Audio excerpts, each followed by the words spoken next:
नमस्कार दोस्तों, जय हिंद। मैं इंदु स्वागत करती हूँ आप सभी का आरएनस एकेडमी के यूट्यूब प्लेटफॉर्म पे। आज हम सभी इस क्लास के अंदर बात करेंगे मैथ्स पेडागोजी की, जिसमें इम्पॉर्टेंट क्वेश्चन है मैथ्स पेडागोजी के सीटेट के लेवल से बहुत ही ज़्यादा मस्ट हैं क्वेश्चन। आशा करती हूँ कि आप सभी लोग स्वस्थ होंगे, सीटेट की तैयारी बहुत अच्छे से कर रहे होंगे। तो जो लोग नए आए हुए हैं चैनल को सब्सक्राइब कीजिएगा, वीडियो को सभी लोग लाइक कीजिएगा। चलिए क्लास को शुरू करते हैं। तो आते हैं पहले क्वेश्चन पे। प्राथमिक कक्षा का एक बच्चा संख्या, संक्रिया, चिन्हों, सिक्कों एवं घड़ी की सुइयों के अंतर को स्थापित नहीं कर पाता है। क्या कहा जा रहा है कि प्राथमिक कक्षा का एक बच्चा है जो कि संख्या, संक्रिया, चिन्हों, सिक्कों और घड़ी की सुइयों में अंतर स्थापित नहीं कर पा रहा है। यह तर्क, यहाँ पे क्या कहा जा रहा है, यह तर्क इंगित करता है कि इस बच्चे को निम्नलिखित में से किस प्रक्षेत्र में समस्या है। श्रवण स्मृति, प्रक्रिया स्मृति, दृश्य प्रक्रमण, भाषा प्रक्रमण। तो श्रवण स्मृति क्या होती है? श्रवण स्मृति जिसमें हम सिर्फ सुन सकते हैं, जैसे कि रेडियो, टेलीविज़न, रेडियो है, ठीक है, टेप रिकॉर्डर है। उसमें हम क्या करते हैं, रेडियो में न्यूज़ चल रही है, हम सिर्फ सुन रहे हैं और उसके आधार पर संकल्पना करते हैं। प्रक्रिया स्मृति में क्या होती है, जैसे कि टेलीविज़न है। टेलीविज़न क्या है कि हम देखते हैं और सुनते हैं दोनों। उसमें जो किरदार होते हैं वो बोलते भी हैं, उनको हम देखते भी हैं और सुनते भी हैं। ये प्रक्रिया स्मृति जिसमें एक्टिविटी हो रही होती है। दृश्य प्रक्रमण में क्या होता है कि जिसमें सिर्फ देखते हैं हम किसी भी चित्र को, चार्ट को, ग्राफ को, मानचित्र को जब देखते हैं, देखने से ही हमें समझ में आ जाता है कि ये क्या है। जैसे कि हम एपीजे अब्दुल कलाम की अगर हम फोटो देखते हैं तो इससे हमें क्या समझ में आता है कि he is the best president of India. Okay. भाषा प्रक्रमण जिसमें भाषा के द्वारा हमें चीज़ें समझ में आए, उसमें भाषा प्रक्रमण होता। बट इसमें यहाँ क्या कहा जा रहा है कि एक बच्चा जो कि संख्या, संक्रिया, चिन्हों, सिक्कों और घड़ी की सुइयों के अंतर को स्थापित नहीं कर पा रहा है। तो वो क्या, घड़ी की सुइयाँ क्या होती हैं, देखता है, संख्या को देख रहा है, ठीक है।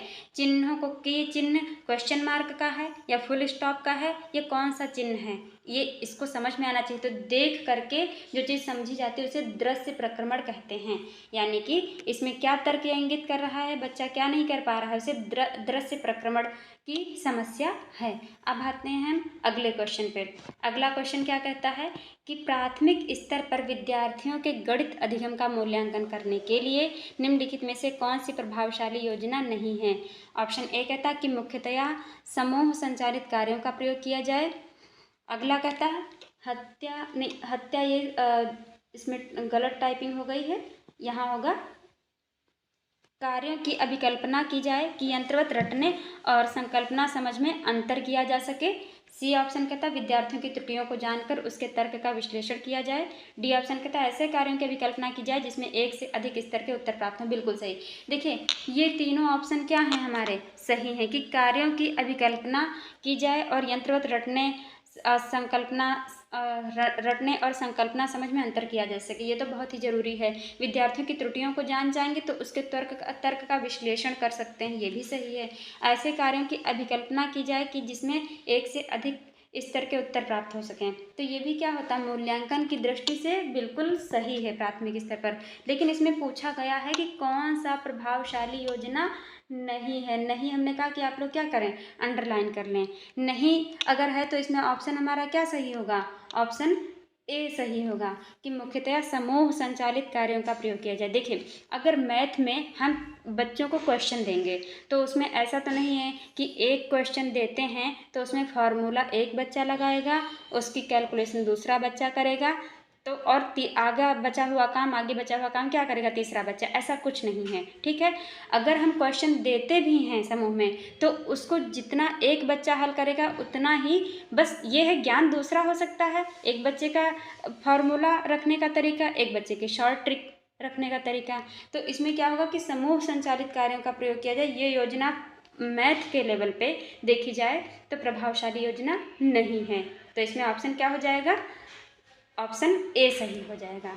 अब हम आते हैं तीसरे प्रश्न पे। तीसरा क्वेश्चन क्या कहता है कि एक छात्र ने 3 विभिन्न आकार के त्रिभुज डाले और त्रिभुज के तीनों कोणों को नापा और पाया कि प्रत्येक त्रिभुज के तीनों कोणों का एक 180 डिग्री है। यह कौन सी विधि की ओर संकेत करता है? निगमन विधि, योजना विधि, अधिगम सक्रियता विधि और आगमन विधि। अब आप लोगों को निगमन और आगमन विधि तो बहुत ही अच्छे से पता होगी। आगमन में क्या होता है कि पहले उदाहरण, उसके बाद क्या होता है, उदाहरण के बाद हम उसको डिस्क्रिप्शन में लाते हैं, नियम में लाते हैं।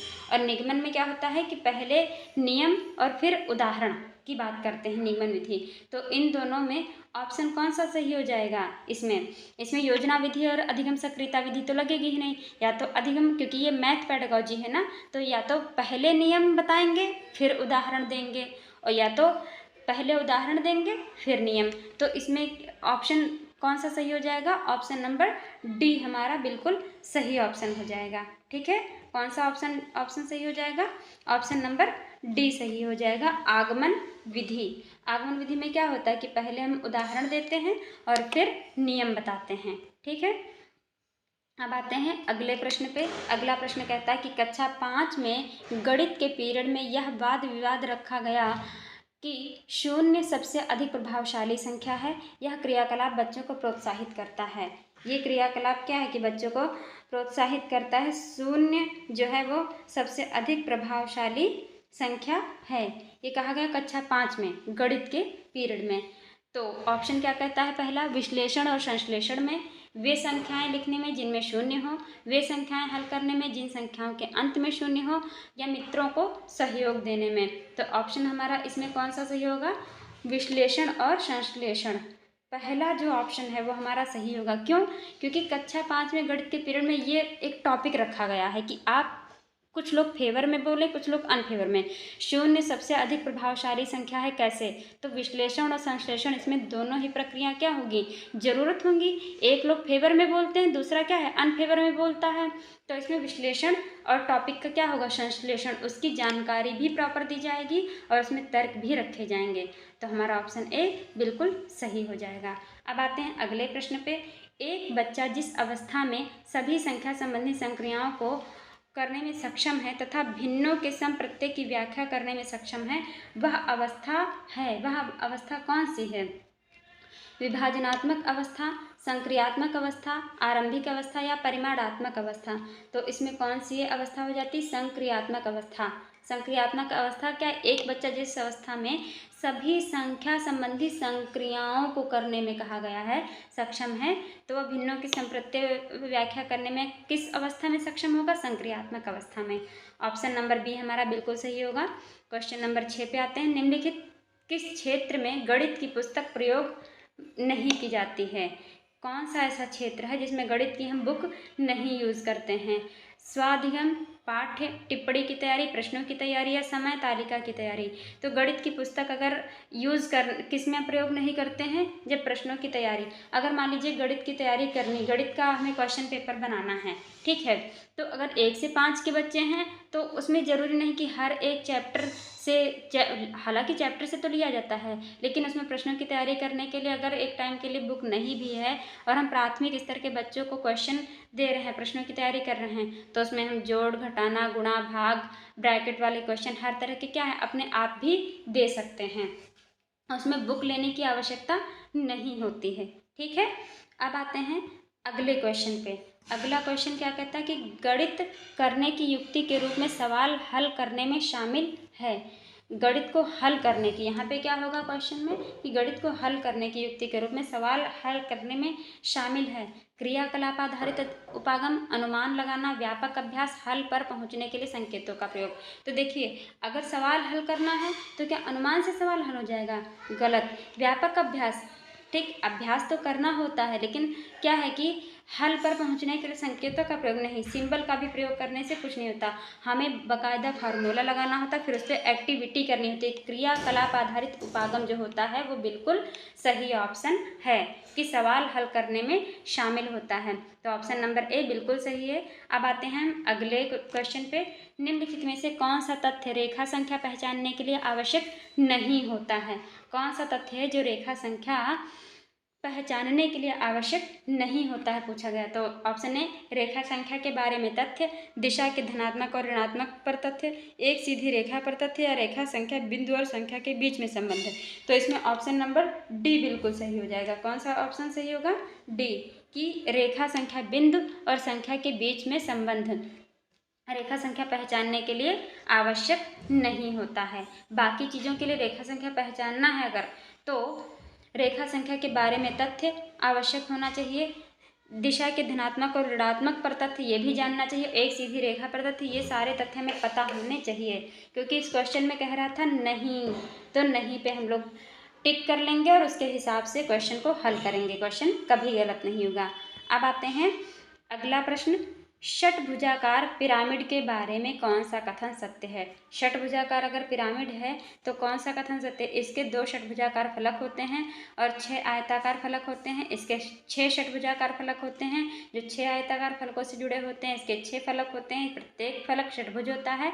या डी ऑप्शन क्या कह रहा है कि एक बिंदु पर मिलते हुए 6 त्रिभुजाकार फलक के साथ इसका षटभुजाकार आधार होता है। तो इसमें ऑप्शन कौन सा सही होता है, डी। कौन सा ऑप्शन सही होता है, ऑप्शन डी सही है कि एक बिंदु पर मिलते हुए 6 त्रिभुजाकार फलक के साथ इसका षटभुजाकार आधार होता है।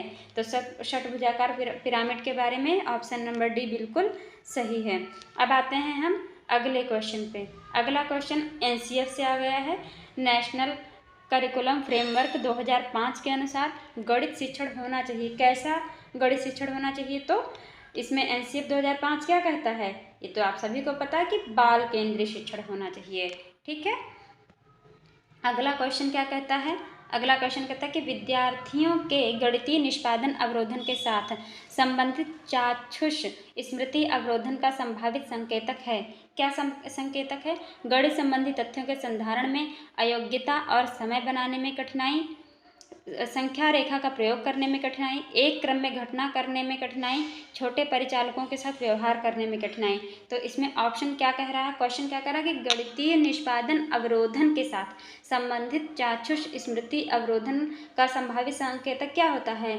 गणित संबंधी क्या है कि गणित संबंधी तथ्यों के संधारण में अयोग्यता, अयोग्यता नहीं है यहाँ पे, अयोग्यता है। ठीक है, अयोग्यता और समय बनाने में कठिनाई। ठीक है, ये ऑप्शन बिल्कुल सही है, ये ऑप्शन क्या है, बिल्कुल भी सही है। अब हम आते हैं क्वेश्चन नंबर 12 पे। क्वेश्चन नंबर 12 क्या कहता है कि गणित में प्रतिचित्रण के लिए निम्नलिखित कथनों में से कौन सा कथन सत्य नहीं। देखिए इसमें भी क्वेश्चन में क्या आ गया, नहीं है। प्रतिचित्रण स्थानिक चिंतन को बढ़ावा देता है। ऑप्शन बी कहता है प्रतिचित्रण आनुपातिक विवेचन को प्रोत्साहित करता है। ऑप्शन सी कहता है प्रतिचित्रण गणित पाठ्यक्रम का भाग नहीं है। या ऑप्शन डी कहता है कि प्रतिचित्रण का गणित के कई विषयों में समाकलन किया जा सकता है। तो इसमें ऑप्शन क्या है, प्रतिचित्रण के लिए कौन सा नहीं है पूछा गया। देखिए पहला ऑप्शन प्रतिचित्रण स्थानिक चिंतन को बढ़ावा देता है, बिल्कुल ये क्या है, ये सही है। प्रतिचित्रण आनुपातिक विवेचन को प्रोत्साहित करता है, ये भी सही है। और प्रतिचित्रण का गणित के विषयों से समाकलन किया जा सकता है, ये भी सही। तो इसमें नहीं पूछा गया है, उसके आधार पे ऑप्शन हमारा कौन सा सही होगा कि प्रतिचित्रण आनुपातिक विवेचन को प्रोत्साहित करता है। ये ऑप्शन हमारा क्या होगा, बिल्कुल सही। ये ऑप्शन नंबर सी प्रतिचित्रण गणित पाठ्यक्रम का भाग नहीं है, ये ऑप्शन क्या है, बिल्कुल सही है। हमारे 3 ऑप्शन हमने क्या बताए थे वो सही हैं और इसमें नहीं पूछा गया है, तो ऑप्शन नंबर सी क्या होगा, प्रतिचित्रण गणित पाठ्यक्रम का भाग नहीं है। अब आते हैं अगले क्वेश्चन पे। क्वेश्चन नंबर 13 क्या कहता है कि आंकड़ों के विश्लेषण संबंधी विद्यार्थियों की समझ का आकलन करने के लिए सर्वाधिक उचित रूपात्मक कार्य क्या है। आंकड़ों का विश्लेषण जो होता है उसके संबंध में विद्यार्थियों की जो समझ है उनका आकलन करने के लिए सर्वाधिक उचित रूपात्मक कार्य कौन सा होगा। वर्ग पहेली, सर्वेक्षण आधारित परियोजना, प्रश्नोत्तरी, भूमिका निर्वाह। तो इसमें ऑप्शन कौन सा सही होगा कि सर्वेक्षण आधारित परियोजना, ये बिल्कुल सही है। क्वेश्चन नंबर 14 पे आते हैं। फिर से एनसीएफ का क्वेश्चन आ गया कि राष्ट्रीय पाठ्यचर्या रूपरेखा 2005 सिफारिश करता है कि प्राथमिक स्तर पर गणित की शिक्षा का केंद्र होना चाहिए। क्या केंद्र होना चाहिए, उच्चतर गणित के लिए तैयारी, गणित के अमूर्त विचार जानना, या फिर सी ऑप्शन कहता कक्षा कक्ष में की गई पढ़ाई को विद्यार्थियों की दैनिक जिंदगी से जोड़ने में सहायता करना, या फिर डी ऑप्शन कहता है कि विद्यार्थियों को गणित की कक्षा में अंतर्राष्ट्रीय मापदंड अर्जित करने में सहायता करना। तो ऑप्शन नंबर सी कौन सा है, बिल्कुल सही है कि कक्षा कक्ष में की गई पढ़ाई को विद्यार्थियों की जो दैनिक जिंदगी होती है अगर उससे हम जोड़ देते हैं तो उनकी जो गणित की शिक्षा होती है उसमें उन्हें और भी ज़्यादा सहायता मिलती है कि दैनिक जीवन से हमने जो गणित में पढ़ाया है उस उन दोनों का अगर सामंजस्य बैठा दें और बच्चों को टॉपिक समझा दें तो कॉन्सेप्ट बच्चों का क्या हो जाता है, बिल्कुल भी क्लियर हो जाता है। एनसीएफ ये सिफारिश करता है प्राथमिक स्तर पर गणित की शिक्षा के बारे में। अब आते हैं हम अगले क्वेश्चन पे। अगला क्वेश्चन क्या कहता है कि समावेशी विद्यालय में आप अपनी कक्षा के दृष्टिबाधित छात्रों की अवस्थाओं को कैसे पूरा करेंगे। देखिए दृष्टिबाधित अभी हमने दृश्य के बारे में बताया था कि दृश्य और श्रव्य सहायक सामग्री क्या होती है, ठीक उसी तरह दृष्टिबाधित छात्रों में क्या समस्या होती है, क्योंकि उन्हें दृष्टि की प्रॉब्लम है, दृष्टिबाधित है तो उन्हें देखने में किसी भी चीज़ को दिक्कत होती है, वो छू करके चीज़ों को समझ सकते हैं। अब समावेशी विद्यालय है तो उसमें दृष्टिबाधित अगर छात्र हैं तो उनकी अवस्थाओं को कैसे आप पूरा करेंगे कि बच्चे पढ़ लें। एक क्या कहता है उन्हें अभ्यास के लिए अतिरिक्त समय देना, दूसरा कहता है उन्हें उच्च उपलब्धि वाले छात्रों के साथ बैठाकर बिल्कुल नहीं। देखिए अतिरिक्त समय देने का कोई मतलब है नहीं। अगर समावेशी कक्षा है तो क्लास जब चल रही तभी उस बच्चे को भी समझ में आना चाहिए जब और बच्चों को समझ में आ रहा है। उसके लिए उन्हें अलग अलग एक्टिविटी अवसर मतलब जो है उपलब्ध कराने चाहिए, समय दे करके नहीं। बी कहता है कि उन्हें उच्च उपलब्धि वाले छात्रों, कोई बच्चा टॉपर है क्लास में उसके साथ हम बैठा देंगे दृष्टिबाधित छात्र को तो क्या वो समझ पाएगा, बिल्कुल नहीं समझ पाएगा। सी कहता है शिक्षण अधिगम की वैकल्पिक प्रणालियों और संसाधनों का प्रयोग करके। बस यही ऑप्शन क्या है, बिल्कुल सही है कि वैकल्पिक प्रणालियों, ब्लॉक लेटर या फिर दृष्टिबाधित हैं वो देख नहीं सकते, वो छू करके चीज़ों को क्या करते हैं, सेंसेशन होता है दृष्टिबाधित व्यक्तियों के अंदर, वो छू करके चीज़ों को समझ जाते हैं और साधनों का प्रयोग करना, वैकल्पिक प्रणालियों का और साधनों का प्रयोग करना, यही ऑप्शन हमारा क्या है, बिल्कुल सही है। डी कहता है उन्हें विशेष शिक्षक के पास भेजकर, बिल्कुल नहीं, ये ऑप्शन क्या है, गलत है। तो समावेशी विद्यालय में दृष्टिबाधित छात्रों के लिए क्या किया जाए, वैकल्पिक प्रणालियों और साधनों का प्रयोग करके उन्हें चीज़ों को समझाया जाए, कॉन्सेप्ट क्लियर किया जाए। तो इस तरह से आज हमने इन 15 क्वेश्चन को हल किया है जो कि बहुत ही इंपॉर्टेंट क्वेश्चन थे मैथ पेडागोजी के लेवल से। तो हम वीडियो को यहीं समाप्त करते हैं। अब मिलेंगे हम नेक्स्ट वीडियो में। जो लोग नए आए हुए हैं वीडियो को लाइक और शेयर जरूर कीजिएगा, चैनल को सभी लोग सब्सक्राइब कीजिएगा। Thank you for watching this video.